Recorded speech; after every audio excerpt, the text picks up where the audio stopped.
Puasa tapi kuat muhung. Hasbunallah wa ni'mal wakil. Tuan-tuan yang dirahmati Allah sekalian.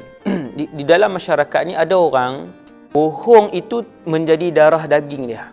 Sehingga dalam rumah dia, ahli keluarga dia tahu dia ini pembohong.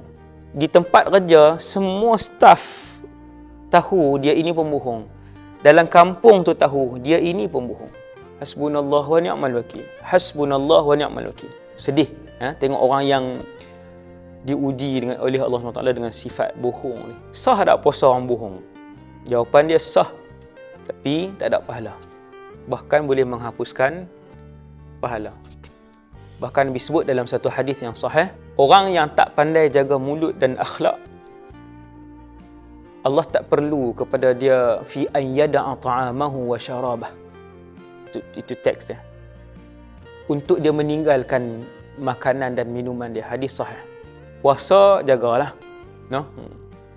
Kalau kita tahu orang tu suka mengumpat dan mengadu domba ataupun menyebarkan buhtan, tuduhan, suka tuduh orang itu dan orang ini, jauhkanlah diri kita dalam bulan puasa ni.